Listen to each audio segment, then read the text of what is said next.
A'udzubillahiminasyaitonirrajim. Bismillahirrahmanirrahim. Assalamualaikum warahmatullahi wabarakatuh. Alhamdulillahirrabbilalamin. Assalatu wassalamu ala asrafil anbiya'i wal mursalin wa ala alihi wa sahbihi ajmain. Amma ba'du. Rabbi shrahli sadri wa yassirli amri wahlul 'uqdatam min lisani yafqahu qawli. Alhamdulillah, segala puji dan syukur kita panjatkan kehadirat Allah Subhanahu wa taala yang telah banyak memberikan nikmat kepada kita semua. Salah satunya adalah nikmat iman, nikmat Islam, dan semua nikmat yang telah Allah anugerahkan kepada kita semua. Dan tidak lupa salawat serta salam kita sampaikan kepada junjungan kita Nabi besar Muhammad Sallallahu Alaihi Wasallam. Alhamdulillah kita hari ini masih diberikan kenikmatan ya, kenikmatan yang luar biasa bisa berkumpul di Zoom. Insya Allah Zoom rutin kita ya malam ini Selasa malam, teman-teman dari Kabisa. Kita di komunitas bisnis syariah ini ada kumpulan rutin ya setiap Selasa malam. Kita sama-sama belajar. Insya Allah malam ini kita akan mendapatkan materi yang luar biasa dari pemateri yang luar biasa ya. Oke, Bapak Ibu semua, presentasi yang pertama atau training yang pertama yang akan menyampaikan materi pertama adalah orang yang luar biasa, dan kita semua sudah tahu ya, beliau secara kapasitas ilmunya juga sudah sering mengisi di event-event nasional sebagai pembicara nasional, dan beliau juga pencapaiannya adalah luar biasa ya, sudah banyak mendapatkan reward mobil, motor, bahkan bisa umroh bersama istrinya ya. Ini juga sebagai bukti ya, kita tidak usah merasakan kegagalan, kita tinggal mengikuti apa yang mentor kita katakan, insya Allah kita bisa mendapatkan shortcut untuk bisa langsung sukses ya. Maka kita sambut materi yang pertama akan disampaikan oleh guru kita semua, Coach Ihsan Kamil. Assalamualaikum warahmatullahi wabarakatuh. Coach Ihsan, apakah sudah siap, Coach? Oke, siap. Oke, kalau Kang Ihsan sudah siap, maka silakan waktu dan bersekat. Taman Coach. Oke, bismillahirrahmanirrahim. Assalamualaikum warahmatullahi wabarakatuh. Allahumma sholli ala sayyidina Muhammad wa ala ali sayyidina Muhammad. Rabbi shrah li sadri wa yassir li amri wahlul 'uqdatam min lisani yafqahu qawli. Selamat malam Bapak Ibu. Salam kenal, saya Ihsan Kamil. Mungkin di antara Bapak Ibu ada yang baru pertama kali melihat saya. Ya, alhamdulillah malam ini saya diberikan kesempatan oleh mentor Coach Ruhan malam ini untuk sama-sama belajar, untuk sama-sama sharing. Silahkan ambil yang baiknya, tinggalkan yang buruknya. Insya Allah lewat materi malam ini akan ada banyak sesuatu yang membuat Anda semakin paham, semakin yakin, dan semakin brutal untuk action ya. Insya Allah. Dan ini juga bisa jadi untuk Bapak Ibu yang mungkin bingung, terkadang sudah punya mitra apa yang harus dilakukan gitu ya. Jangan sampai pertanyaan tiap minggu ya. Ini saya gimana ya? Kadang setiap training pasti pertanyaannya gimana cara meyakinkan orang, gimana cara ngomong ke orang yang nggak punya modal. Nah, teman-teman harus move to the next level, jangan di situ terus. Ya, intinya adalah memperbanyak database calon mitra Bapak Ibu biar tidak fokus sama orang yang nolak. Ya, jangan setiap training pertanyaannya itu lagi. Kapan teman-teman mau move to the next level, menjadi leader, menjadi pemimpin? Oke ya. Sekarang materinya adalah tentang good team player. Jadi, bagaimana kita bisa membentuk tim yang kuat ya agar bersama-sama setiap orang bisa meraih keajaiban dan bisa mendapatkan kesuksesan yang hakiki di Brilian bisnis ini, karena Brilian ini adalah momentum ya, peraih motor mobilnya baru ratusan belum ribuan, maka pastikan Bapak Ibu selanjutnya lah yang menjadi peraih Brilliant Ambassador selanjutnya ya. Amin ya Allah ya Rabbal Alamin. Nah, next kita lihat good team player, bagaimana kita menciptakan tim yang dahsyat, yang luar biasa. Nah, next kita lihat. Nah, Bapak Ibu ya, yang pertama ini adalah bagaimana kita bisa membentuk diri kita supaya bisa meraih sukses atau bisa mencetak mitra-mitra menjadi tim yang hebat, yang luar biasa, yang juara.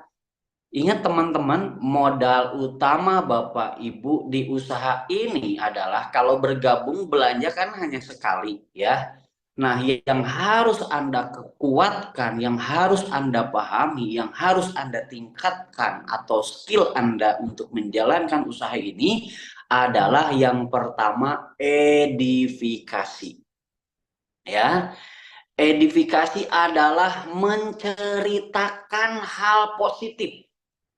Jadi edifikasi adalah menceritakan, maka yang harus Anda kuasai, skill yang harus Anda miliki adalah Anda harus bisa dan jago bercerita. Pertanyaannya apa yang diceritakan? Yang diceritakan boleh tentang leader atau mentor, boleh tentang mitra, boleh tentang perusahaan, boleh tentang produk, boleh tentang pertemuan-pertemuan dengan maksud tujuan adalah untuk memberi kekuatan dan meningkatkan respect sehingga akan mudah terjadi closing. Ya, menceritakan. Ya, edifikasi itu kayak seolah-olah gini Bapak Ibu. Anda makan bakso, baksonya enak, terus Anda pernah kan Anda ceritain ke teman-teman Anda, kalau mau beli bakso tuh, bakso Wong Solo enak banget. Ya, Anda cerita ke teman Anda. Wih, itu dagingnya berasa banget. Kuahnya, waduh mantap. Apalagi ada kikil, ada tetelan, sambalnya mantap. Harganya juga terjangkau. Nah, itu Anda sedang mengedifikasi produk bakso. Tanpa Anda sadari, Anda sedang menceritakan kekuatan bakso supaya orang tersebut datang dan beli. Saya yakin Anda pernah berbicara seperti itu. Cuma pertanyaannya, ketika teman Anda beli bakso akibat Anda ceritakan, pertanyaannya Anda dibayar atau tidak oleh tukang bakso? Pasti tidak, betul ya? Nah, kekuatan yang terbesar di usaha bisnis network marketing, Anda harus jago bercerita. Apa yang diceritakan? Contoh tentang leader atau mentor. Cerita, tapi bukan untuk menyombongkan, bukan, kita ceritakan. Nanti saya kenalin nih, ada mentor saya, Masya Allah orangnya baik. Padahal dulunya banyak hutang miliaran, tapi lewat wasilah usaha ini, beliau alhamdulillah sekarang sudah bisa lunas hutang. Bahkan kemarin baru bangun rumah juga alhamdulillah secara cash. Tapi beliau itu bantu banyak mitra-mitranya berpenghasilan. Jadi Anda harus bisa menceritakan mentor Anda. Mulai dari latar belakang mentor Anda. Ya, atau sifatnya misalkan contohnya orangnya baik. Supaya apa? Supaya orang tersebut ketika nanti Anda kenalkan bisnis ini, ya Anda kenalkan ke mentor Anda, dia mau mendengarkan. Contohnya gini, teman-teman. Ya, kalau Anda tidak mengedifikasi dengan benar atau sebaliknya, contohnya gini lah. Contoh gini nih. Nih, ini tadi kan Anda beli bakso. Ini saya ceritakan contoh edifikasi, misalkan ada seorang dukun. Perhatikan, ini kekuatan edifikasi. Bro, kamu lagi nggak punya duit, kamu lagi banyak masalah. Ih, kebetulan saya punya kenalan dukun sakti. Dukun, wah pokoknya udah banyak yang membuktikan orang tertolong sama dukun ini. Sampai ada yang bisa bayar hutang, sampai ada yang bisa jadi dapat kerja. Maharnya murah. Sampai sini nyambung nggak kira-kira? Ini saya sedang menceritakan dukun kepada Anda supaya Anda penasaran sehingga oh di mana dukunnya? Siapa tahu juga nih saya bisa nih dibantu supaya bisa, pernah nyambung maksudnya? Nah, itulah kekuatan edifikasi. Nah, banyak kesalahan mitra ya. Kesalahan mitra, Bapak Ibu bisa lihat di web, di slide ini ya. Tidak melakukan edifikasi, hanya asal ngajak. Padahal di bisnis ini Anda harus bisa bercerita, minimal menceritakan. Bukan berarti, aduh Pak saya nggak jago ngomong. Nggak. Anda cerita aja sebagaimana Anda menceritakan bakso yang enak ke teman Anda supaya teman Anda beli gitu loh. Dan saya yakin setiap orang bisa. Ya. Nah, kesalahannya adalah orang tidak mengedifikasi asal hanya bawa, ajak calmit tanpa diedifikasi. Sehingga tingkat closing rendah. Bahkan bisa jadi orang juga nggak mau datang karena tidak diedifikasi. Bahkan ada juga kesalahan ya, edifikasi undangan tapi nggak edifikasi leader. Ya, jadi hanya asal bawa ketemu sama leader atau mentor di pertemuan offline misalkan ya, Anda nggak cerita apa-apa, hanya asal bawa. Padahal kalau Anda ketemu mentor di pertemuan offline, itu harus Anda lakukan edifikasi atau ceritakan mentor Anda. Makanya Anda harus tahu latar belakang mentor Anda tuh apa, kesibukannya dulu, ya bisa lunas hutang atau prestasinya apa gitu loh, yang bisa Anda jual, Anda ceritakan kepada calon mitra Anda, ya. Atau ada juga yang telat melakukan edifikasi. Telat melakukan edifikasi maksudnya gimana Kang Ihsan? Orangnya udah ada, ya baru Anda cerita. Padahal harusnya sebelum ketemu dengan mentornya, Anda harus sudah edifikasi. Jangan pas sudah ada orangnya. Misalkan nih, saya ada calon mitra, saya mau kenalkan ke Coach Ruhan misalkan. Nah, sebelum saya ketemu dengan Coach Ruhan, di luar pertemuan itu atau misalkan di seminar Bandung lah katakanlah, kan ada di lantai 4 ya. Nah, di bawah itu ketika kita jemput calon mitra di lantai bawah sebelum naik ke atas, nah kita edifikasi dulu, kita ceritain dulu, kita jualin dulu mentor kita. Supaya ketika nanti di dalam saya kenalkan, maka timbul respon dan respect dari calon mitra kepada mentor kita. Jangan sampai pas di depan Coach Ruhannya misalkan saya cerita, nah ini Coach Ruhan orangnya baik, wah luar biasa bisa lunas hutang ratusan juta. Jangan di depannya, tapi sebelum bertemu dengan orangnya. Itu kalau di dunia offline. Begitupun di dunia online, ketika Anda mau mengundang calon mitra ke Zoom hari Jumat, ya Jumat malam kita biasanya Zoom seminar mengundang calon mitra. Anda ceritakan siapa nanti pembicaranya. Misalkan yang jadi pembicara adalah saya, Ihsan Kamil. Nah, Anda ceritakan dulu kepada calon mitra siapa nanti pembicaranya, backgroundnya apa yang bisa dijual supaya dia tambah penasaran, supaya dia bisa atau mau mendengarkan untuk nanti seminar di Zoom, ya. Nah, bahkan kesalahan juga tidak melakukan edifikasi ke mitra di bawah. Nah, edifikasi itu bukan hanya mentor saja, tapi ke mitra-mitra kita juga yang lain bisa diedifikasi, bisa diceritakan. Misalkan contoh, calon mitra kita adalah karyawan, misalkan. Ya, nah kita juga punya mitra yang memang profesi sebelumnya karyawan. Nah, itu bisa edifikasi, itu bisa diceritakan ke calon mitra. Oh, kamu latar belakang karyawan. Nah, nanti saya kenalin juga ya. Ada teman saya juga yang bergabung di usaha ini, latar belakangnya sama-sama karyawan, tapi bisa menjalankan usaha ini. Ya, jadi edifikasi itu adalah menceritakan, ya, apakah menceritakan tentang mentor atau leader atau mitra atau perusahaan.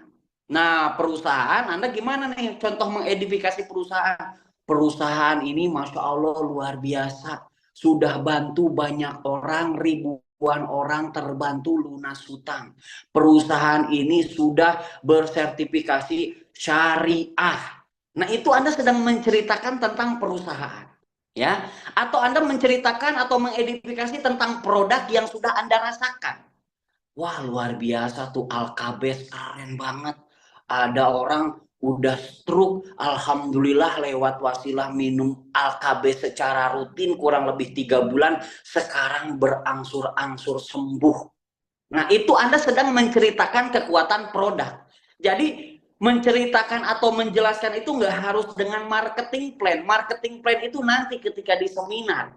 Nah, maka yang menjadi prolog atau penghantar supaya calon mitra tambah penasaran ini adalah dengan kita mengedifikasi atau menceritakan mentor atau perusahaan atau produk yang sudah Anda rasakan dan terbukti khasiatnya sudah Anda rasakan, ya, atau boleh juga Anda menceritakan pertemuan.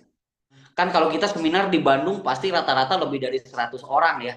Nanti pertemuannya ada di lantai 4, itu hampir ada 100 orang lebih. Nanti kamu duduk di depan ya, biar fokus, biar paham. Soalnya nanti banyak orang, ada 100 orang, jangan sampai kamu duduk di belakang. Nah, itu kalau offline.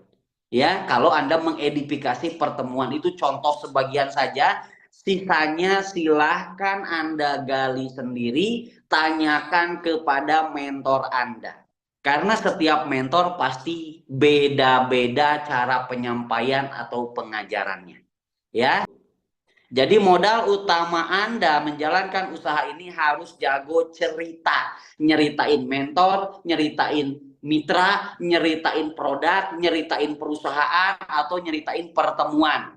Ya, jangan sampai hanya asal bawa. Ya, karena dengan edifikasi ini adalah untuk meminimalisir penolakan. Sisanya silahkan teman-teman gali, tanya ke mentor Anda masing-masing. Oke. Dan atau setiap Anda ketemu siapapun mentor, misalkan offline, ya, misalkan Anda yang pertemuannya di Jakarta, di kantor Tebet ketemu mentor, tanya, Pak, Bapak biasanya kalau mengedifikasi ke calon mitra, mengedifikasi produk atau pertemuan gimana sih? Anda tanya. Ya, karena di Zoom training ini kita kan pasti terbatas nih waktunya. Ketika pertemuan Anda by founder sama mentor atau di pertemuan secara offline, Anda tanya, Anda gali sendiri. Karena saya yakin dan percaya kalau Anda ingin sukses pasti akan mencari 1000 solusi. Tapi kalau Anda pesimis pasti akan cari 1000 alasan. Bahkan mungkin gak mau belajar. Ya, ingat sekali lagi, yang kita kejar di sini uang miliaran, bukan receh, bukan cuma nyicil motor, mobil, tapi bisa beli mobil cash, bisa berangkat umroh sekeluarga minimal 3 miliar 170 juta. Jadi harus semangat belajar karena Allah Maha Adil. Dan setelah apa yang Anda pelajari, aplikasikan oleh diri sendiri dan ajarkan ke mitra-mitra Anda. Anda paham, Anda lakukan, mitra paham, mitra lakukan, Anda ajarkan ke seluruh mitra-mitra Anda. Lanjut, next. Nah, yang kedua adalah konsultasi. Ingat, panah itu konsultasi kemana? Lihat di sebelah kanan, panahnya menuju kemana? Ke atas. Berarti Anda konsultasi jangan ke orang lain, tapi ke mentor Anda rutin, minimal seminggu sekali. Untuk mengevaluasi apa yang sudah Anda lakukan minimal seminggu ke belakang. Jangan konsultasi ke yang beda jalur, tapi konsultasilah ke yang satu jalur ke atas. Jangan konsultasi ke mitra, tapi ke atas. Jangan konsultasi yang ke beda jalur atau cross line, tapi ke mentor Anda. Pak, mentor saya mah misalkan galak, mentor saya mah cari atasnya lagi. Makanya Anda harus kenal siapa mentor Anda, siapa peraih motornya, siapa peraih mobilnya, bahkan siapa peraih luksurinya. Anda harus kenal, harus bangun komunikasi biar Anda tidak merasa berjalan sendiri. Ya, konsultasi adalah bercerita tentang semua hal, tetapi terkait bisnis. Jangan konsultasi curhat atau keluhan. Ya, ingat konsultasi adalah cerita tentang semua hal terkait bisnis.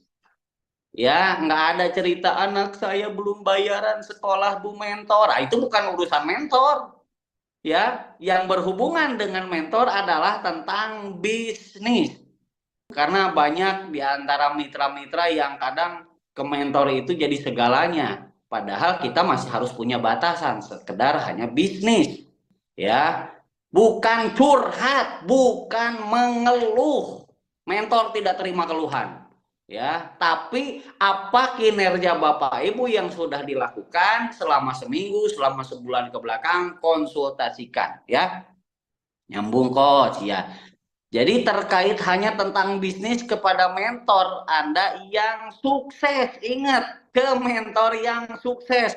Pak, emang ada mentor yang nggak sukses? Ada orang yang di atas saya juga nggak jalanin, nggak dapat hasil. Berarti cari mentor aktif dan mentor sukses.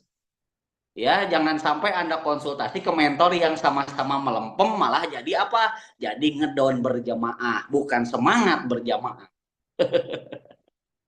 Ya, jadi konsultasi kepada tim leader yang ada di jaringan atau jalur Bapak Ibu semua. Ingat panahnya ke atas, jangan ke bawah, konsultasi jangan ke samping. Ke atas yang sukses, yang aktif. Yang aktif tuh contohnya apa Pak Iksan? Yang selalu ada di pertemuan.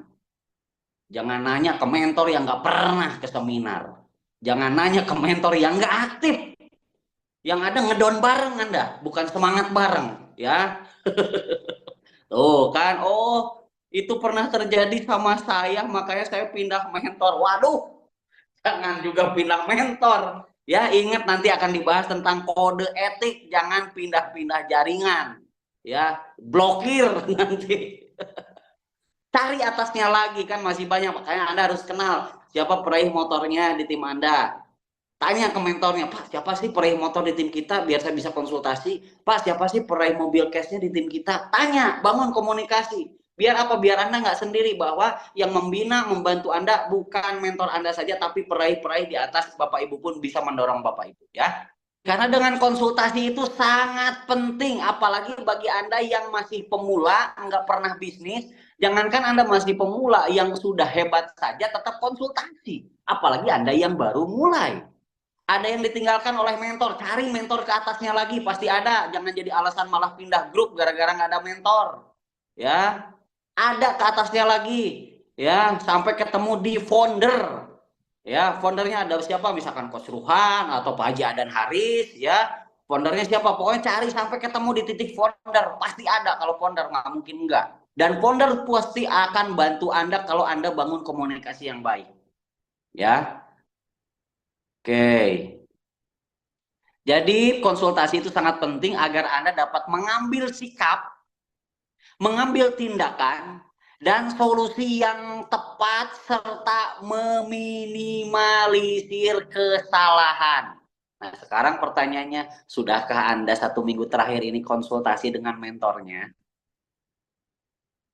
Minimal yang jauh gimana Pak? By phone, nanti ada. Ya, nanti ada bahasan. Kalau mentornya masih tahap yang sama, cari mentor atasnya lagi. Tadi saya bilang siapa peraih motornya, siapa peraih mobilnya, siapa peraih luxurinya. Anda harus bangun kedekatan, Anda harus bangun komunikasi. Ya, karena kesalahan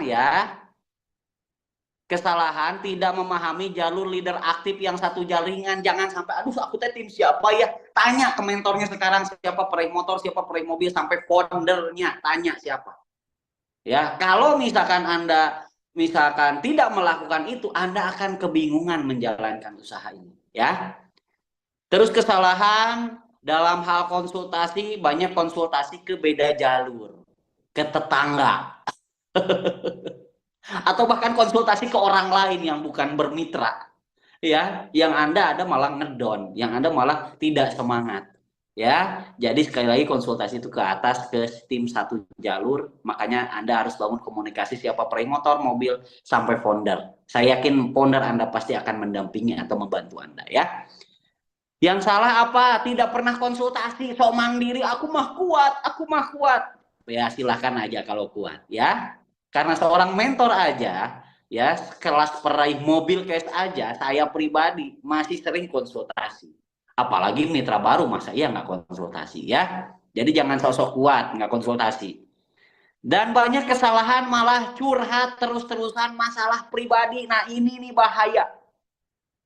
Sekali lagi, harus konsultasi itu terkait bisnis, bukan masalah dapur, bukan masalah hal yang lain selain bisnis. Jadi kalau mentor Anda tidak memberikan solusi yang terbaik, kalau Anda curhat-curhat masalah di luar bisnis, ya mohon maaf, karena mentor Anda juga bukan malaikat, ya.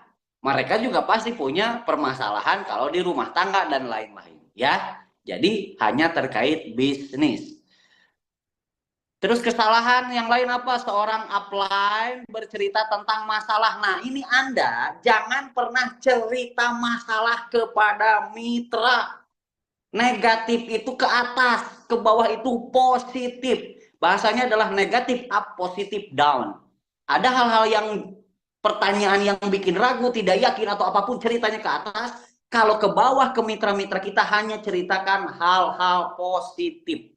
Negatif up, positif down. Kenapa Pak Iksan? Karena kalau Anda ceritakan hal negatif ke mitra, yang ada Anda menghancurkan tim Anda sendiri. Malah membuat mitra Anda malah down, tidak semangat, akhirnya bobo cantik semua. Ya, jadi negatif up, ada hal negatif, ada hal yang bikin Anda ragu, tidak yakin, tanya ke mentor ke atas, bukan ke mitra. Kalau ke mitra adalah hal-hal positif, jadwal seminar, jadwal training, nah itu baru ke mitra. Ya. Terus banyak juga kesalahan jika diarahkan mentor tidak dilakukan, hanya rajin bertanya saja tapi tidak lakukan. Ya, itu berarti tipe wartawan, banyak nanya, actionnya nggak ada ya. Terus banyak juga kesalahan berkonsultasi kepada leader lain yang bukan dalam garis uplin, atau uplin itu orang yang di atasnya ya. Upline itu orang di atas, downline orang di bawah, crossline orang yang beda tim dengan kita, itu namanya crossline. Sampai sini nyambung? Siap berkonsultasi kepada mentornya, siap berkenalan dengan peraih motor, peraih mobil sampai foundernya. Jadi dengan ada alasan lagi ya, Anda nggak konsultasi, Anda merasa bingung. Kalau bingung berarti salah di diri Anda sendiri karena Anda tidak konsultasi. Oke, lanjut next. No cross-lining. Nah, maksudnya gimana Pak Iksan? Sekali lagi tadi cross-line itu adalah mitra, sama-sama mitra tapi beda tim, beda jalur. Nah, ini hati-hati nih, kadang deket sama cross-line malah saling saling mempengaruhi hal-hal yang tidak baik. Udah di tim kita mah begini-begini, oh di tim sono mah begini-begini. Nah, hati-hati yang mempengaruhi nih. Ya, jadi crossline itu adalah sama-sama mitra tapi beda tim, beda jalur ya. Tapi sama mitra base, mitra brilian, tapi beda tim. Itu namanya crossline ya. Crossline itu sangat dibutuhkan untuk gesekan positif. Misalkan contoh, lihat tim lain, wah seminarnya dia rame, wah closingannya banyak, wah kita juga harus semangat ya. Wah tiap seminar dia setiap mengundang timnya paling banyak, tiap seminar nih closingannya paling banyak. Nah itu harus jadi positif buat kita, jadi gesekan kita juga harus lebih semangat ya, bukan malah tergoda pindah ke sana, itu bahlul namanya ya. Tapi gimana caranya kita termotivasi melihat crossline yang sedang bagus ya,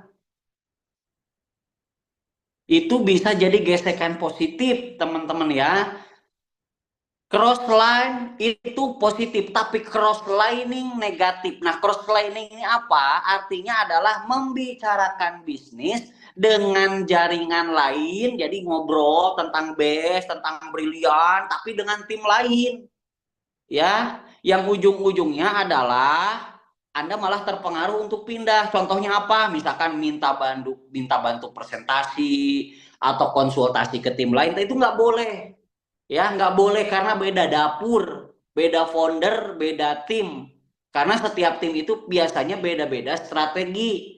Ya, jadi kalau crossline itu boleh positif ya, menjadi motivasi, tapi crosslining Anda membicarakan bisnis dengan tim lain, contohnya Anda minta bantu prospekin, padahal tidak ada kaitannya sama sekali ya, atau konsultasi dengan tim lain, nah itu tidak boleh. Ya, makanya tadi Anda harus tahu siapa peraih motor, peraih mobil, bahkan foundernya biar Anda membangun komunikasi yang satu jalur ya. Bahaya jangan sampai di tim sana mah bagus dibantuin, wah di tim ini mah itu Andanya sendiri ya pernah konsultasi dengan mentor-mentor Anda ya. Ingat tidak boleh, nanti akan dibahas bagaimana tentang kode etiknya ya. Oke. Crosslining akan merusak pondasi bisnis Anda. Ingatlah bahwa beda jawaban mentor Anda dan mentor lainnya yang beda jalur. Misalkan Anda menceritakan, Pak, mentor aku mah begini, begini, begini. Nanti si tim lain malah ngomong, oh iya emang bener mentor kamu mah begini. Hancur pondasi grup Anda. Ya, jadi teman-teman sekali lagi Anda harus tahu, harus kenalan, harus bangun komunikasi dengan mentor aktif Anda yang satu jalur. Ya, jangan sampai malah banyak ngobrol sama yang beda jalur. Malah nanti ujung-ujungnya ini banyak nih ya. Contoh misalkan ada tim A dan tim B. Ada momentum bareng. Ternyata pada suatu saat si A ini pindah bisnis. Malah diajakin yang ini. Ada nggak yang begitu? Bahlul itu namanya. Ya. Dan terpengaruh lagi ikut bisnis-bisnis yang kagak jelas. Udah bener best corporation, pindah-pindah lagi. Ngajak-ngajakin lagi, kan bahlul itu. Kesal saya. Ada pelakunya nggak di sini? Nyambung nggak sampai sini? Nyambung nggak Bapak Ibu? Ya, karena gara-gara deket sama crossline ini ada yang berhenti di base, tiba-tiba ikut bisnis lain, ngajak-ngajak. Tapi ujungnya malah minta balik lagi. Bahlul itu namanya ya. Tidak konsisten dan istiqomah. Ada yang begitu, ada, makanya dijaga tim Anda ya. Oke. Pak, gimana kalau sudah terjadi? Ya sudah, makanya kita memperbaiki, kita evaluasi supaya kita jauh lebih baik lagi ya. Amin ya Allah ya Robbal alamin. Lanjut next. Next. Bersinergi. Maksudnya adalah ya membangun hubungan baik dan kerjasama antar grup atau antar tim yang berbeda dalam batas wajar. Misalkan membuat seminar atau training bersama, tidak saling menjatuhkan, tidak saling membuka aib, ya. Crossline dibutuhkan untuk gesekan positif karena tanpa gesekan akan lambat perkembangannya. Ini contoh, di seminar kantor pusat saja, setiap Rabu siang dan Sabtu siang itu berbeda-beda tim. Ya. Contoh besok hari Rabu nih di kantor pusat Bandung, pembicaranya ada Kang Andri dari timnya Coach Ruhan. Terus besok tuh ada Ustadz Ajis dari Sahabat Karib. Terus ada Parandu dari tim Legend. Nah, kalau membuat wadah seminar bersama-sama itu boleh karena biar saling gesekan positif. Ya, bersinergi itu namanya. Ya, kayak Sabtu misalkan, biasanya Sabtu yang isi ada saya dari Sahabat Karib, terus ada juga Coach Ruhan dari timnya Kabisa, terus ada juga dari timnya Sahara, timnya Pak Algian. Itu bersinergi. Jadi di situ biar terjadi gesekan. Wah, tim Sahara, calmitnya banyak. Wah, nih tim Sahabat Karib nih jangan kalah nih, kita harus tambah banyak juga pasukannya. Nah, itu adalah untuk gesekan positif, jadi bersinergi. Ya, jadi bersinergi di sini Bapak Ibu, crossline dibutuhkan untuk gesekan positif, tanpa gesekan akan lambat perkembangannya, ya, tapi tidak saling menjatuhkan, tidak saling menjelek-jelekan, ya. Jadi masih dalam batas wajar untuk sama-sama membesarkan brilian bisnis, ya. Misalkan di di kota Bapak Ibu gitu ya, misalkan ada crossline siapa, yuk kita bikin bareng-bareng yuk, misalkan seminar, nah itu boleh. Itu yang disebut dengan bersinergi. Sampai sini nyambung? Kenapa? Biar bersinergi itu biar Anda nggak sendiri, biar Anda nggak bingung sendiri membesarkan seminar di kota Bapak Ibu. Ya, di Bandung saja kantor pusat itu bersinergi bersama banyak tim, masa di daerah Bapak Ibu enggak gitu ya. Jadi yang di Bandung aja, yang di Jakarta tuh, di Jakarta juga sama kan, di Tebet jadwalnya ada tim siapa hari Senin, siapa hari Selasa, siapa, sampai semuanya saling termotivasi. Oh, yang seminar Senin nih di Tebet ramai banget nih, yang Selasa nih jangan sampai sepi gitu loh. Jadi saling termotivasi dan bersih sinergi. Lanjut, next. Koordinasi, ya. Jadi maksudnya adalah berkomunikasi sesama anggota dan mentor terkait program-program pertemuan. Nah, ini biasanya orang-orang yang sudah dianggap sudah punya mitra gitu ya. Jadi sudah mulai jadi leader, karena leader itu adalah memimpin mitra-mitra, mulai berkoordinasi dengan tim mentornya yang lain ya. Biasanya teman-teman kalau sudah punya mitra banyak, biasanya bikin grup WA timnya sendiri. Tapi saya sarankan, Kalau masih mitranya 5 orang, jangan dulu langsung bikin grup WA. Minimal sudah peraih mobil cash, baru Anda bikin grup WA tim Anda sendiri ya. Bikin grup WA ya, terus menghubungi mitra utama. Jadi di situ Anda rajin membangun koordinasi bersama siapa mentor mitra-mitra Anda yang mau dicetak. Misalkan nih, saya ada 5 orang di tim kiri, 5 orang di tim kanan yang mau saya cetak. Jadi peraih yang poinnya memang sedikit lagi mau dapat motor. Nah, selalu diajak koordinasi, dibikin yang namanya meeting-meeting kecil gitu ya, bersama mentor kita. Misalkan, aduh saya bingung nih mau bahas apa nih buat koordinasi ke mitra-mitra kita gitu ya, ajak mentor juga. Itu biasanya untuk program-program pertemuan, agenda-agenda. Misalkan tim kanan nih, tim kanan saya mau bikin agenda. Ini buat teman-teman yang sudah punya mitra ya, berarti yang belum punya mitra Anda harus rajin mengundang ya. Ini adalah koordinasi, ini adalah materi pembinaan. Kalau Anda sudah punya mitra dan Anda bergerak aktif bersama mentor Anda untuk selalu koordinasi, membuat pertemuan-pertemuan kecil, misalkan contoh bikin home sharing ya, atau agenda di rumah Bapak Ibu, misalkan dijadwalin tim A mau hari apa di rumah siapa gitu loh, tim B mau hari apa di rumah siapa, bikin home sharing. Itu koordinasi ya. Jadi ini pembahasan kalau untuk teori membina mitra ya. Next, lanjut dulu, karena di Brilian ini banyak yang baru memulai ya, jadi ini pelajaran buat nanti yang bisa kita perdalam lagi ya. Next, three-way call atau teleconference. Three-way call adalah telepon bertiga antara Anda, terus calon mitra Anda, dan leader atau mentor Anda. Nah, selama ini yang Anda di luar daerah atau jauh dengan mentor, maka solusi terbaik untuk mengundang selain Anda masukkan ke Zoom adalah three-way call. Anda telepon bertiga. Ada Anda, calon mitra Anda, ada mentor. Nah, gimana teknisnya? Anda ngobrol dulu dengan calon mitra Anda, jangan lupa edifikasi mentornya agar si calon mitra makin penasaran, disambungkan nanti mentor Anda yang menjelaskan. Mentor Anda yang menjelaskan ke calon mitra, Anda fokus belajar. Oh, gini ya cara ngejelasinnya kalau by phone. Oh, begini, jangan cuman hanya ngasih nomor WA ke mentor. Pak Mentor, nih teman saya nomor WA-nya ya, kirimin. Bahlul itu juga ya. Tapi telepon bertiga. Anda dulu telepon dengan calon mitra, sambungkan ke mentor, tapi jangan lupa edifikasi dulu ya. Jadi kelebihannya adalah melibatkan ahli yaitu mentor Anda dan dapat meningkatkan closing dan menunjukkan support, hemat waktu dan hemat bensin, hemat energi karena lewat by phone. Lebih keren juga boleh dengan video call biar kelihatan muka mentornya, dan si mentor juga kalau udah peraih mobil bisa sambil ngobrol, alhamdulillah nih Pak, mobil saya dari Wasilah Usaha ini, nanti Bapak juga bisa dapatkan ini semuanya cash tanpa DP, tanpa cicilan. Boleh dengan yang namanya video call ya.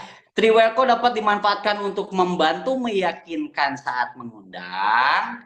Jadi kalau misalkan Bapak Ibu udah ngundang ke Zoom, nih besok Jumat kan Zoom nih, ngundang calon mitra. Nah setelah beres Zoom itu langsung teleponan dengan calon mitra, langsung sambungin ke mentor. Jadi beres Zoom itu jangan diem, proaktif, langsung follow up. Hubungi mentor, hubungi calon mitra, habis itu sambungin ke mentor, telepon bertiga. Jadi beres Zoom itu ditindaklanjuti setelah presentasi, dibantu diyakinkan kepada calon mitranya ya. Sekaligus di situ bisa sebagai ajang sambutan bergabung di dalam tim. Jadi misalkan ada orang yang baru gabung nih Pak Iksan, saya punya mitra baru nih baru gabung, bisa three-way call, jadi kenalan. Nah tadi supaya mitra baru Anda tahu siapa mentornya untuk nanti konsultasi. Ya, jadi bisa untuk membantu closing, bisa untuk konsultasi. Sampai sini nyambung Bapak Ibu? Lakukan itu ya, three-way call. Iya, telepon bertiga lah Kakak ya. Jadi beres Zoom itu memastikan Anda langsung hubungi calon mitra Anda dan langsung sambungan ke mentor. Jangan diem-diem baik ya. Kalau perlu video call. Kalau mentornya udah dapat mobil, nah nanti si mentor bisa diliatin, alhamdulillah Pak, saya juga dulunya nggak nyangka, awalnya ragu, padahal modal minjem dulu Pak, saya jalankan, alhamdulillah tuh Pak, di belakang saya mobilnya, alhamdulillah, kayak mudah-mudahan Bapak juga bisa ya, segera gabung Pak. Jadi nanti mentor yang yakinin, modalnya cuma sekali Pak, hilang uang masih bisa cari lagi, hilang barang masih bisa beli lagi, tapi kalau hilang peluang mau cari di mana lagi ya. Jadi mentor ikut meyakinkan calon mitra Anda. Sudah melakukan itu ya berarti tinggal istiqomah, jangan istirahat. Ya lanjut, next. Yang sudah dilakukan terus istiqomah. Yang belum tahu, nah berarti sekarang lakukan. Home meeting dan home sharing, ya. Nah, mengundang calon prospek atau prospekan atau calon mitra Anda dan menghadirkan upline atau mentor untuk sharing atau presentasi di rumah Anda. Nah, minggu kemarin saya udah cerita ya tentang pertemuan-pertemuan yang ada di Best Corporation atau di Brilliant Business ya. Salah satunya yang kemarin minggu kemarin saya ceritakan adalah home sharing atau home prospect atau home meeting. Ya, jadi kalau Bapak Ibu di daerah Bapak Ibu kalau jadwal seminar kan mungkin seminggu sekali gitu ya. Apalagi mungkin ada yang belum ada seminar di daerah ya. Nah, Anda pastikan bikin home sharing atau home prospect. Anda ngundang 1 orang, 2 orang di mana? Di rumah Anda. Ya, sambil disediakan misalkan kolagen atau sambil cemilan apa, sambil di situ dijelaskan oleh mentor. Ya, jadi jangan langsung nunggu punya mitra banyak. Berawal dari diri Anda sendiri. Anda ngundang jadi 1, 1 jadi 2, 2 jadi 4. Nanti kalau udah jadi 10, nah Anda bisa bikin home sharing di mitra Anda. Nanti home sharing tim kiri hari apa, home sharing tim kanan Anda hari apa. Jadi berawal dari diri Anda sendiri atau di mentor Anda terlebih dahulu. Ya. Nah, gunanya adalah home meeting atau home sharing adalah merupakan percepatan untuk mendapatkan mitra baru. Jadi nggak nunggu seminar. Nunggu Zoom seminar tiap Jumat misalkan ya, atau nunggu seminar di kantor Rebo atau Sabtu, sedangkan kadang ada calon mitra yang bisanya di luar hari itu. Nah, bikinlah yang namanya home sharing di rumah Bapak Ibu. Bisa dijelaskan pakai flip chart, bisa dijelaskan pakai whiteboard, bisa dijelaskan pakai kertas, coretan-coretan ya. Itu biasanya di bawah 10 orang, di bawah 5 orang, bikin di rumah siapa sekaligus untuk membangun ikatan emosional bersama mitra ya. Seperti itu Bapak Ibu ya. Kayak kemarin tuh saya juga diajak ke rumahnya Bu Ida di Balai Endah bikin home sharing, masya Allah keren banget di situ ya. Beresnya pada bikin nasi liwet, makan bareng, wah keren banget tuh. Itu bisa dilakukan oleh teman-teman semua ya. Jadi bikinlah yang namanya home sharing, meskipun cuma 1 orang, 2 orang nggak apa-apa ya, karena tidak akan muncul 1000 orang tanpa diawali dari 1 orang ya. Setiap home meeting pasti menghasilkan mitra baru dan Anda wajib memiliki home meeting minimal 2 kali setiap pekan. Wah keren tuh. Di sini ditulisnya minimal 2 kali setiap pekan di 2 jalur, berarti minimal di 1 jalur Anda minimal 1 kali. Pak, saya belum punya mitra, berarti Anda nempel dulu ke home sharing mentornya. Pak, belum ada home sharing di tim saya, berarti maksimalkan seminar Zoom lewat online ya, seperti itu. Home meeting juga menjadi solusi efektif jika belum mampu membuat seminar, karena kalau di daerah membuat seminar kan harus sewa tempat, harus siapin konsumsi, tapi kalau di rumah palingan cuma dikasih teh hangat juga atau misalkan kasih kolagen juga udah cukup ya, karena biasanya home meeting juga paling sejam 2 jam, nggak akan sampai 6 jam, kecuali kalau memang bikin acara ikatan emosional, sengaja nih bikin acara masak-masakan atau apa. Itu tujuannya adalah apa? Untuk membangun ikatan silaturahmi kekeluargaan antar mitra di tim Anda. Ya lanjut. Next. Dilakukan ya Bapak Ibu ya. Kalau yang belum punya mitra berarti nempel dengan mentornya, bikin home sharing. Yang 9, komitmen konsisten fokus di program pertemuan. Nah, kemarin pertemuan-pertemuannya udah kita bahas juga ya. Nah, pertemuannya ada apa aja kemarin dibahas? Home prospect home sharing, seminar, training, SLC, Grand Success Seminar. Ya, 5 pertemuan itu wajib Bapak Ibu harus lakukan. Oke teman-teman, saya masuk ke yang 9. Komitmen, konsisten, dan fokus di program pertemuan. Komitmen itu artinya begini.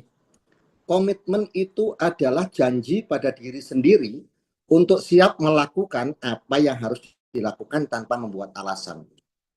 Siap melakukan apa yang harus dilakukan untuk mencapai target yang sudah ditentukan tanpa membuat alasan. Jadi kalau memang jadwalnya saya harus menghadiri seminar seminggu 2 kali, mau hujan tetap hadir, mau mendung tetap hadir, mau ada apapun tetap hadir, itu namanya komitmen. Kalau komitmen menghubungi 10 orang setiap hari, ya harus menghubungi apapun kondisinya. Pak, nanti ada undangan dulu. Nah, setelah pulang undangan atau sebelum undangan menghubungi orang terlebih dulu, atau ketika di undangan ketemu teman menghubungi, itu namanya komitmen. Siap melakukan apa yang harus dilakukan. Ya, komitmen untuk kegiatan tim sekarang. Ya, komitmen untuk kegiatan tim. Yang pertama adalah menghubungi 10 orang setiap hari. Ya, menghubungi 10 orang setiap hari.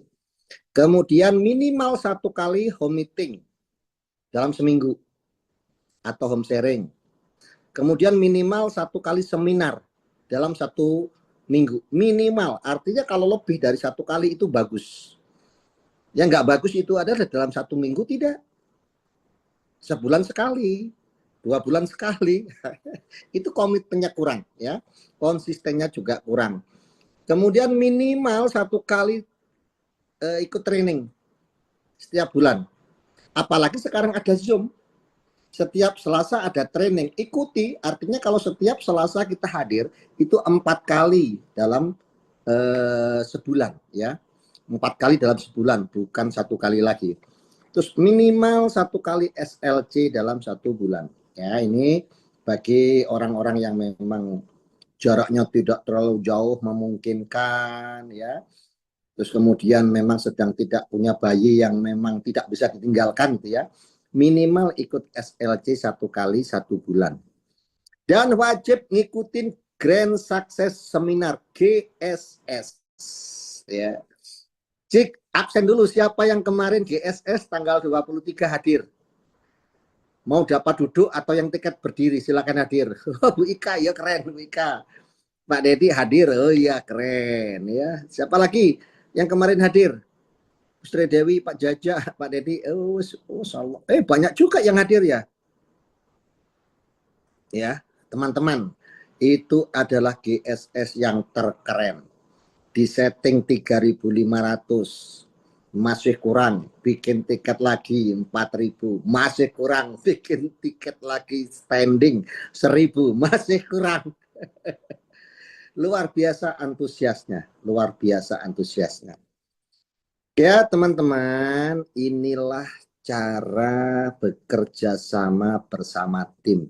Seperti yang disampaikan Pak Iksan Kamil tadi, bahwa antara mentor dengan mitra itu memang baiknya harusnya ada kerjasama. Tetapi kerjasama antara mentor atau leader dengan mitra itu batasannya adalah hanya sebatas urusan pengembangan bisnis. Di luar urusan itu bukan tanggung jawab mentor, bukan tanggung jawab mitra.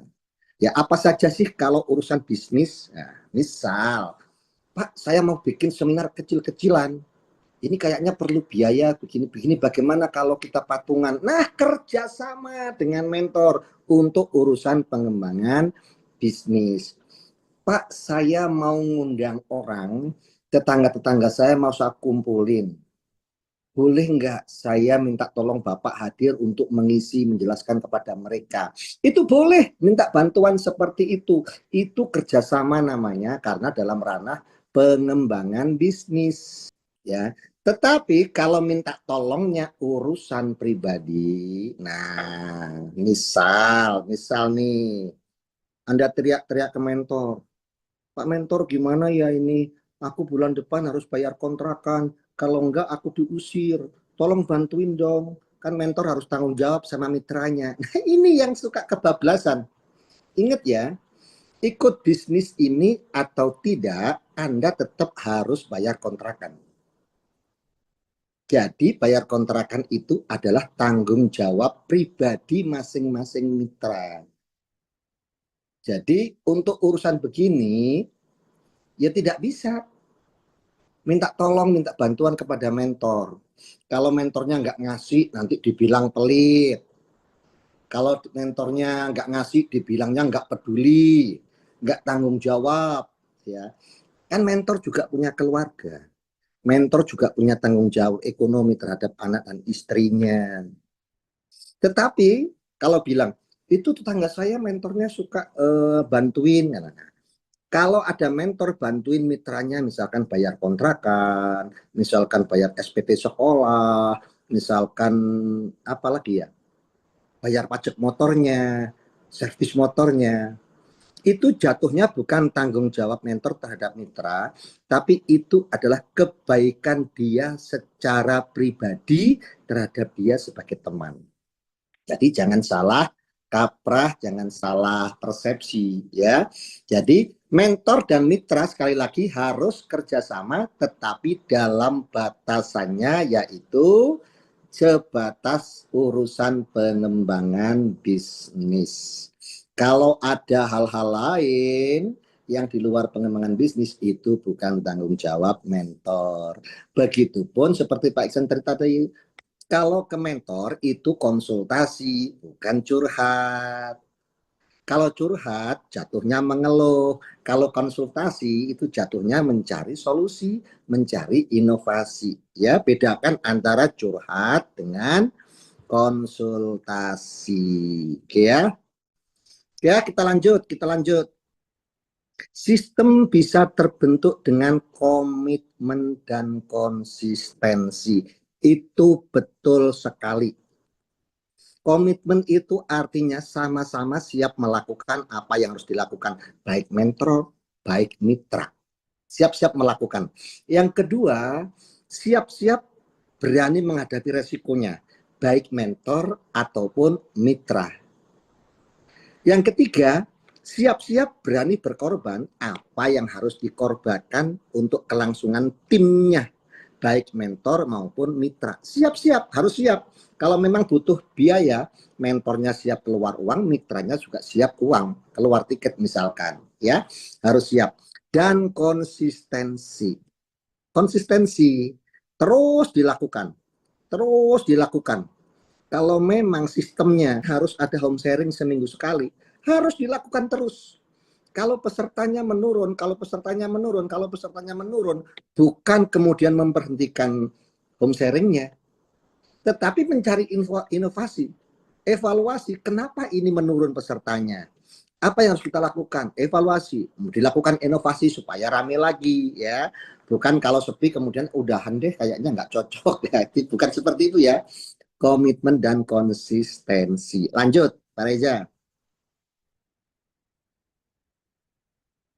Oke ya. Nah, ini circle-nya, ini ya. Setelah prospek dan presentasi pribadi, nih, circle-nya adalah satu, dapat mitra baru dibawa ke home sharing.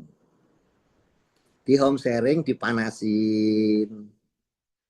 Ya, diundang ke home sharing, belum yakin,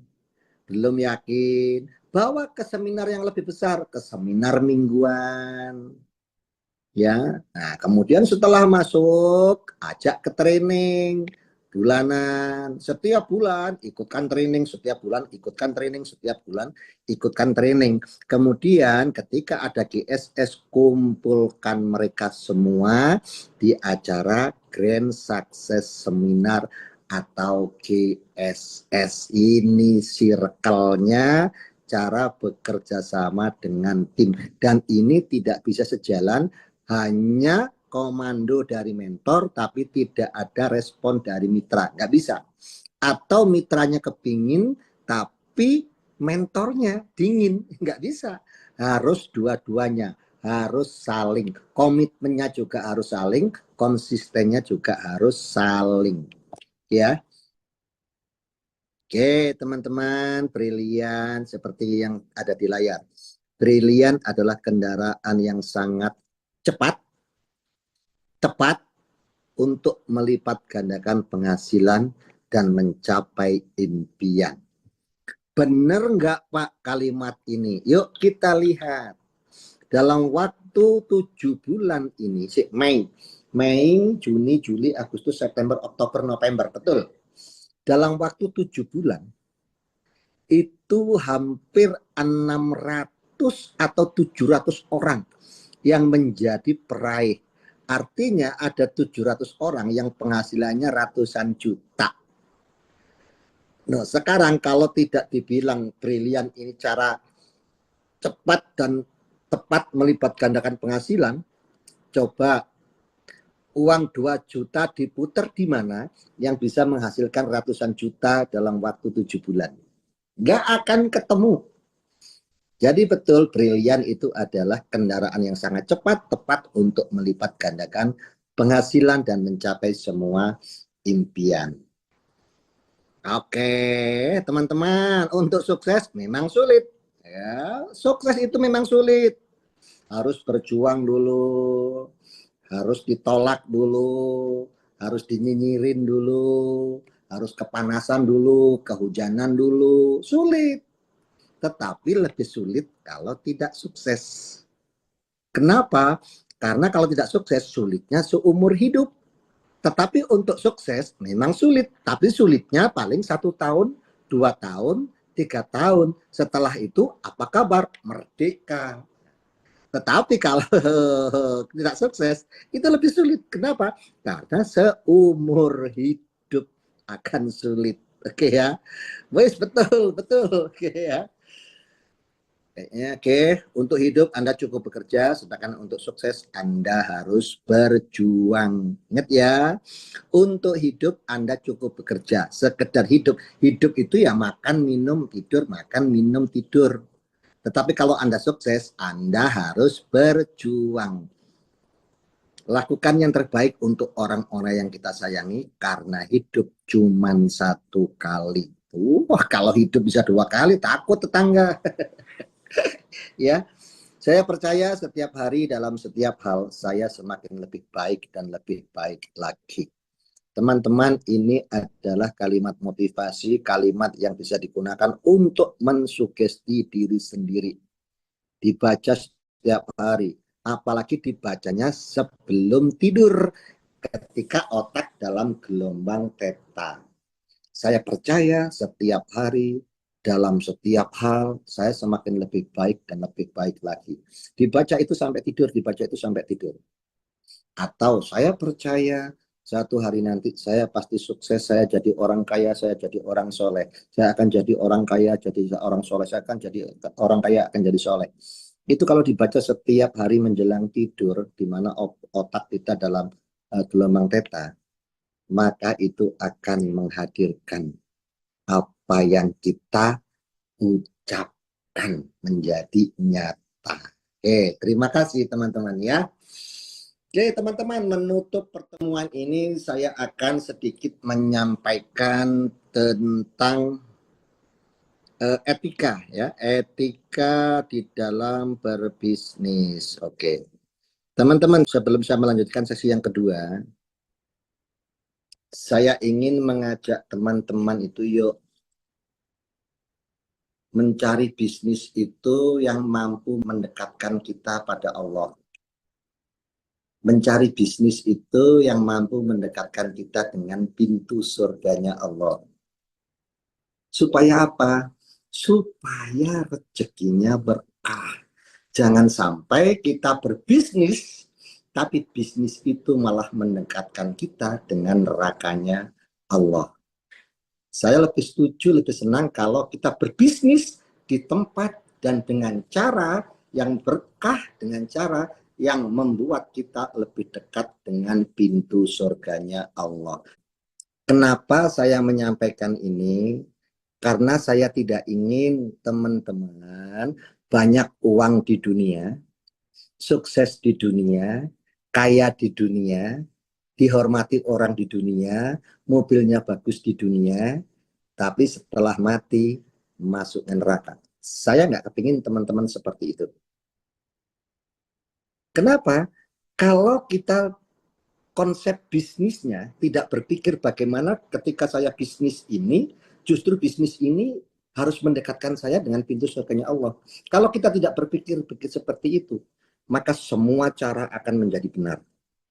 Yang salah dianggap benar, yang tidak boleh dilakukan, yang haram dihalalkan. Yang penting di dunia kaya, yang penting di dunia sukses. Ya, na'udzubillah, betul Pak Saiful Fahri, na'udzubillah.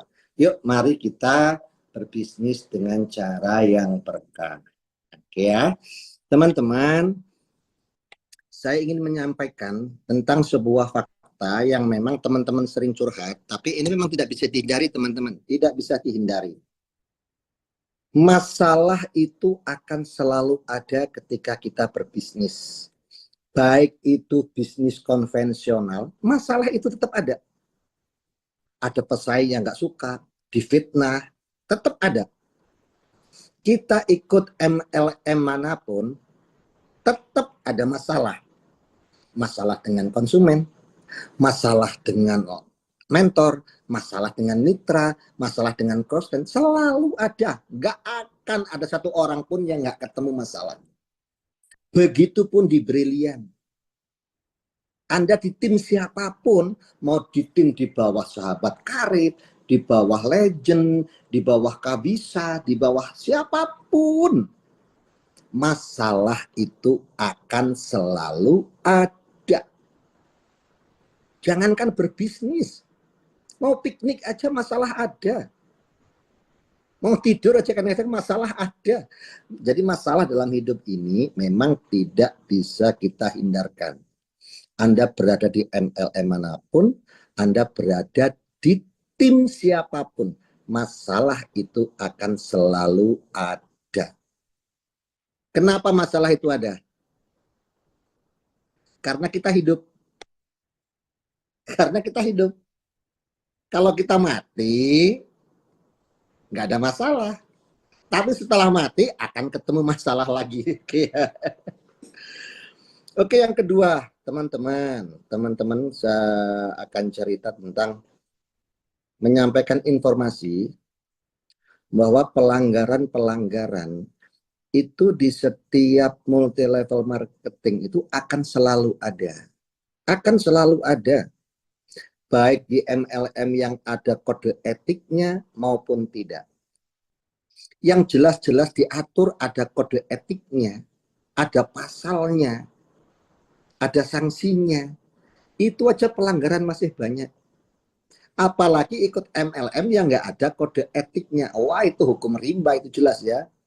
Nah, masalah yang sering kita hadapi saat ini adalah kita susah-susah prospek orang, meyakinkan dengan harga 200.000, menghadirkan dengan harga 250.000 per TV. Tiba-tiba ada yang jual dengan harga 70.000. Undercutting. Ini masalah tidak? Masalah loh. Kita prospek orang, orangnya mau join, tiba-tiba ada orang atau ada di online harganya 70.000. Banyak sekali yang gagal closing dan dia memilih beli dengan harga 70.000. Maka orang yang menjual ini namanya pelanggar, ya. Pelanggaran apa jenisnya? Undercutting, ya. Kemudian ada pelanggaran yang kedua yang disebut cross lining, ya. Cross lining itu apa? Cross lining itu begini. Anda sudah terdaftar di grupnya si A.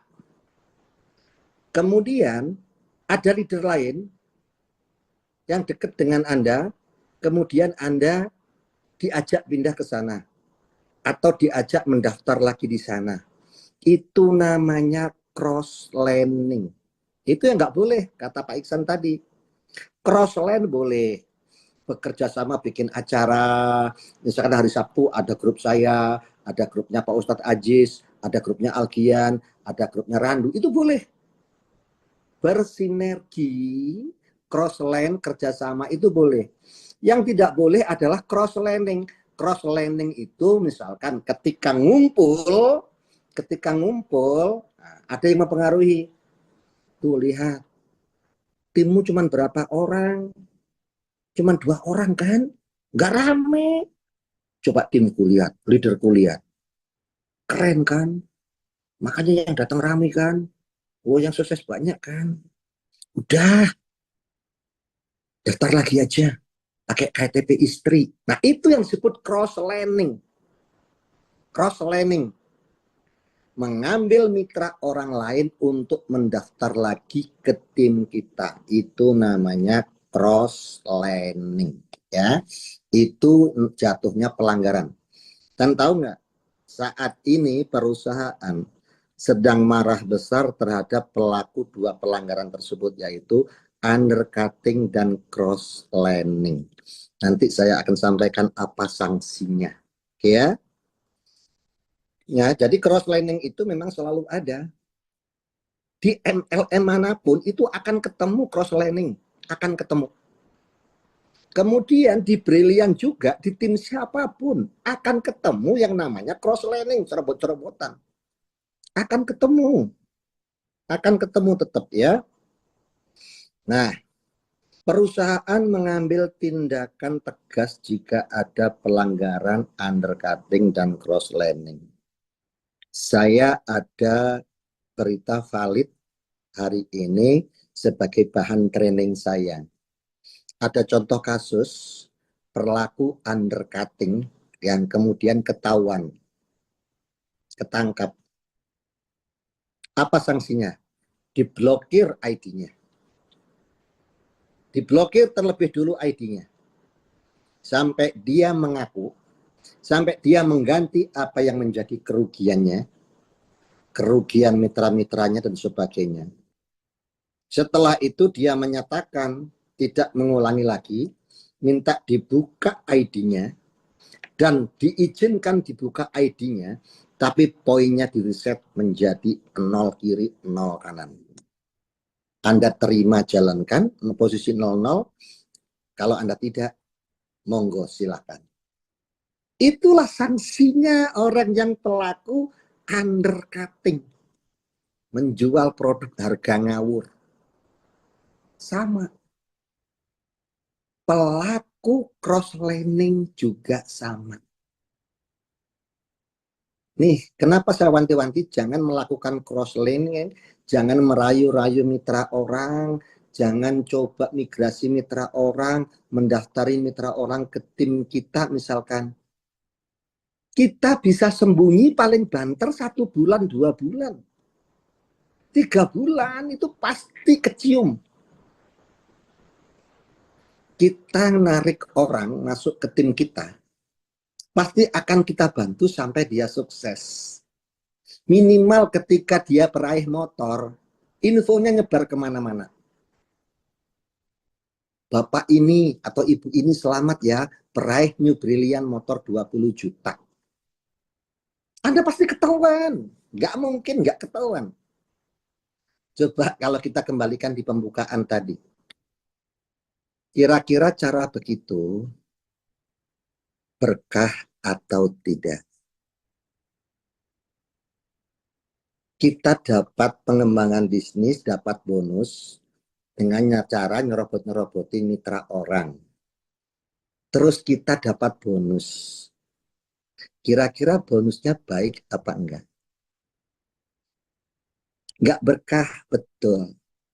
Terus bonus itu kita belanjakan dimakan istri, dimakan anak, masuk ke dalam darahnya. Kira-kira bakal tumbuh menjadi anak yang baik atau tidak? Kalau kita mencari uang besar dengan cara seperti itu, cara-cara ngawur, kira-kira cara itu akan mendekatkan kita ke pintu surganya Allah atau akan malah menyeret kita ke pintu nerakanya? Neraka, betul teman-teman. Jadi berpikirlah lebih jauh sedikit. Apa gunanya dapat Pajero 2? Kalau nantinya pure masuk neraka. Lebih baik dapat Pajero 5 tapi masuk surga. Oke ya, teman-teman, saya ingatkan cross learning itu hukumannya berat. Yang pertama, cross learning itu satu, dia akan diblokir. Kalaupun dia minta ampun, dia akan di reset poinnya menjadi 00. Mau jalan silahkan. Misalkan kiri sudah 4.000, kanan sudah 3.000. Keren. Wow, sebentar lagi luxury. Ketahuan pelanggaran cross laning. Blokir, set, poinnya di reset 00. Set, mampus. Dan itu sudah terjadi, sudah berlaku. Jadi hati-hati orang-orang yang selama ini menganggap cross laning biasa-biasa saja. Tapi saat ini Pak Haji Febrian sedang tidak biasa-biasa saja. Undercutting, cross laning dapat perlakuan yang sangat ketat. Kalau terjadi pelanggaran cross laning seperti apa, Pak? Misalkan saya sudah daftar, saya punya leader, terus kemudian saya diam-diam mendaftar ke Pak Iksan. Saya di prospek Pak Iksan. Saya mendaftar ke Pak Iksan Kamil. 1 bulan nggak ketahuan, 2 bulan nggak ketahuan, ya 3 bulan lama-lama ketahuan. Jika ada pelaporan dan didukung dengan bukti yang kuat, maka resikonya adalah saya kan punya 2 ID. ID saya yang pertama di tempat sini, kemudian saya membuka ID baru di tempatnya Pak Iksan Kamil. Entah itu nama saya atau nama keluarga saya yang dalam satu keluarga. Maka resikonya adalah meskipun kita sudah keluar uang, ID kita yang kedua dibekukan, tutup close. Pak Iksan yang mencoba ngerayu saya, mensponsori saya masuk ke sana, apapun dalihnya, diiming-imingin, nanti saya kasih mercy, nanti saya kasih poin 200, kamu tinggal garap sebelahnya saja. Gitu.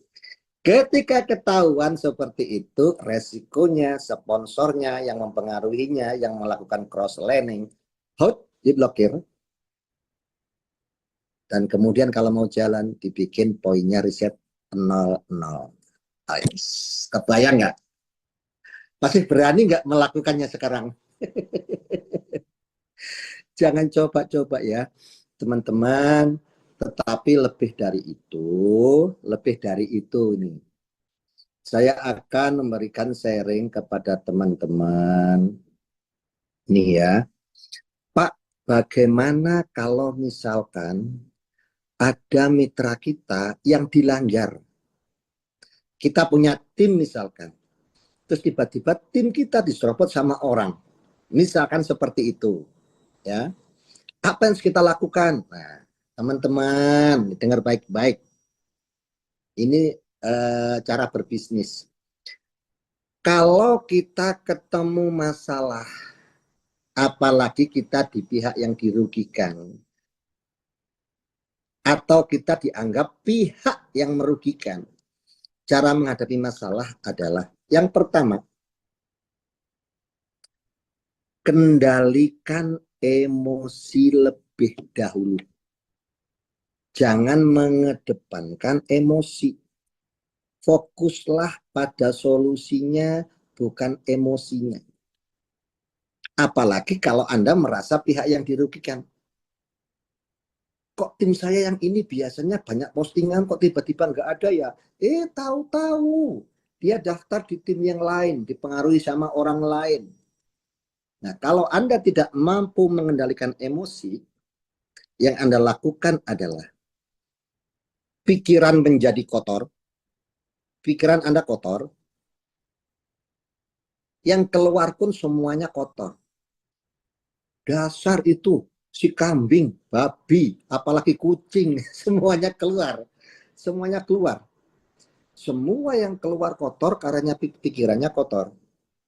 Sehingga ketika otak Anda kotor, Anda tidak mampu berpikir jernih, mencari jalan apa yang harus saya lakukan untuk menyelesaikan masalah ini. Kalau Anda mengedepankan emosi, bukan solusi, itu marah-marah terus jatuhnya. Tiap ketemu orang ngomongin dia. Dasar si Atu, dasar si Anu bajingan, dasar si Anu kucing, kambing dan sebagainya. Nanti di grup juga sama. Tahu nggak si Anu? Wah, ngomongin terus gitu. Coba perhatikan. Kalau Anda mengumbar marah itu di mana-mana, apakah masalah itu selesai? Nggak akan selesai masalahnya. Jatuhnya Anda dinilai orang adalah orang yang dramatis di mana-mana marah. Jadi langkahnya memang harus tetap tenang terlebih dahulu. Kendalikan emosi. Kalau kita kedepankan pikiran kita emosi, maka otak kita ngotor, kita nggak mampu berpikir jernih. Ya, saya kasih analogi deh begini. Anda sedang berada di depan rumah. Terus tiba-tiba ada orang bawa mobil atau sepeda motor, nyiram bensin ke rumah Anda, kemudian dia lempar korek api ke rumah Anda. Dan rumah Anda mulai terbakar. Mulai terbakar, tapi belum besar. Apa yang akan Anda lakukan? Satu, Anda kejar orang yang membakar itu sampai ketemu. Kedua, padamkan api lebih dahulu. Komen, Anda akan lakukan satu atau dua? Kedua, keren, ya betul. Betul. Oke, padamkan api lebih dahulu. Padamkan api lebih dahulu. Kenapa? Kalau Anda kejar orangnya belum tentu dapat, Anda balik rumahnya bubuk semua, angus.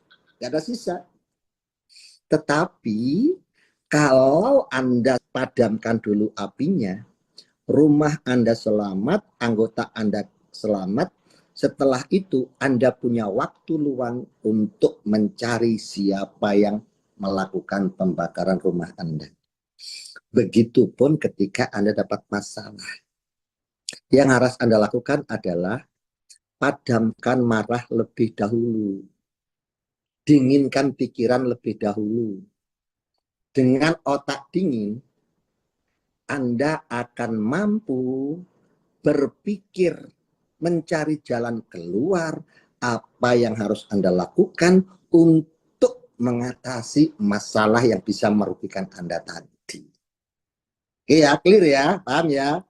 Nah, teman-teman, Pak, apakah merespek orang itu semuanya cross learning? Ada yang tidak cross learning.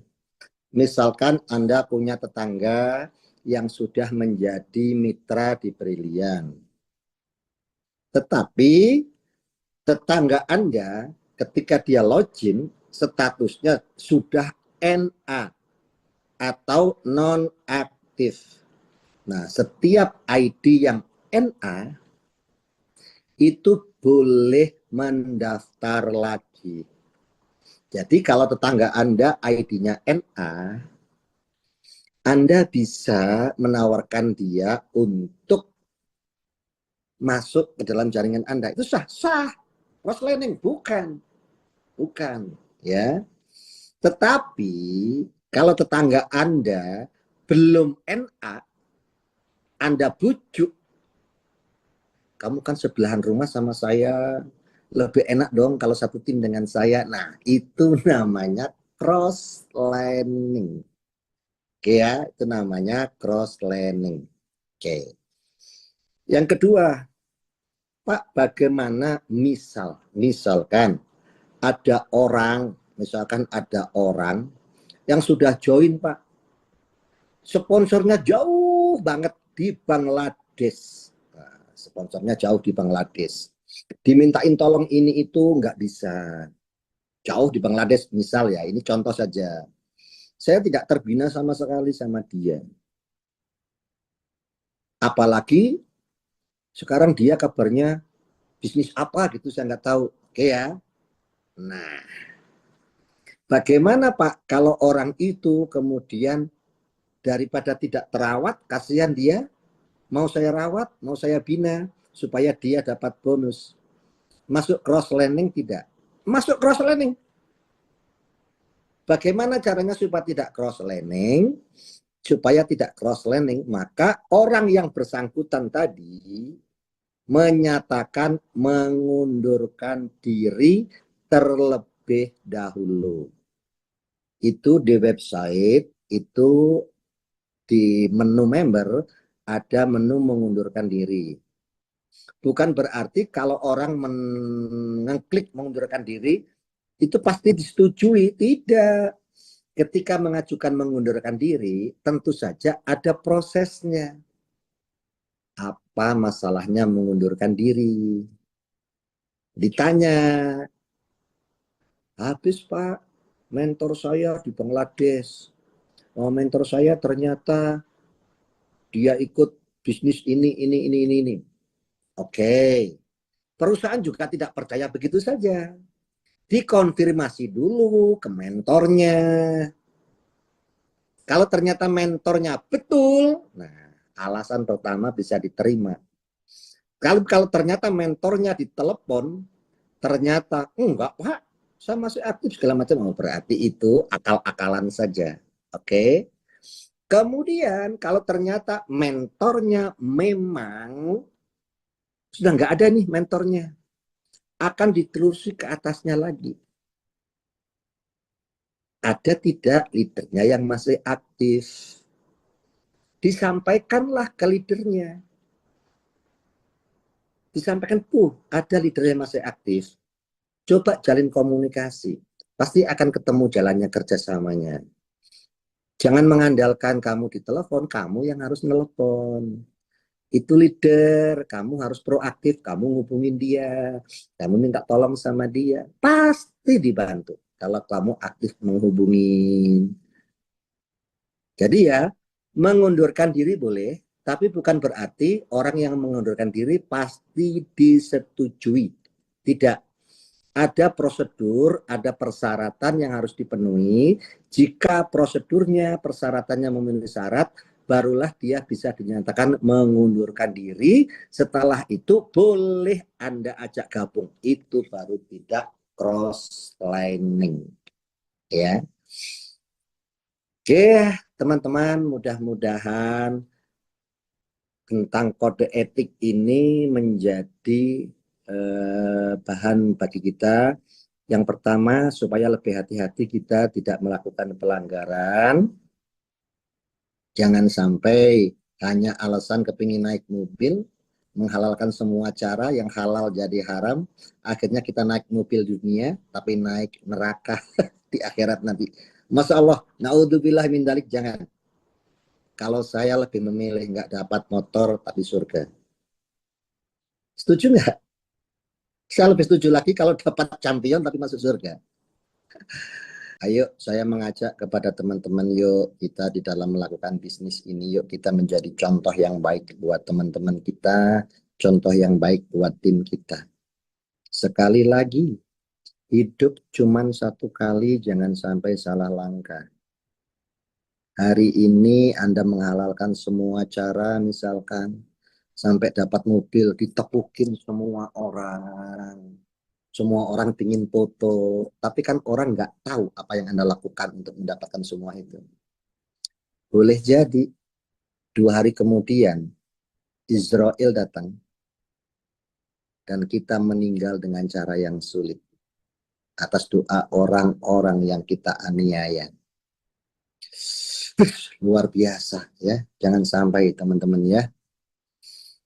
Oke, baik teman-teman semua, teman-teman. Saya mengingatkan kepada teman-teman kalau misalkan ada pelanggaran kode etik cross-lining, jangan marah-marah lebih dahulu, dinginkan pikiran, pikirkan caranya. Caranya bagaimana? Anda kumpulkan data-datanya,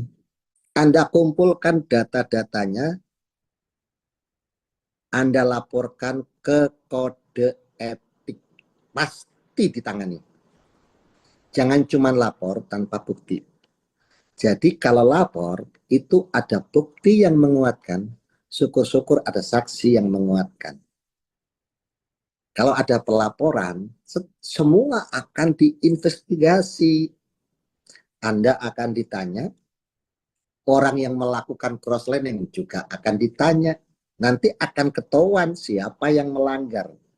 Jadi dengan demikian, yang melakukan sanksinya, yang mengembalikan posisi sebagaimana harusnya, bukan kita, bukan Anda, bukan leader Anda, tetapi aturan pasal hukumnya yang mengatur. Nah, untuk menuju pasal hukum itu, maka kalau ada masalah yang menimpa tim Anda wajib lapor kepada bagian pelanggaran etik.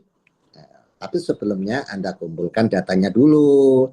Kalau tanpa data, Anda melaporkan seseorang, itu jatuhnya menuduh, jatuhnya fitnah.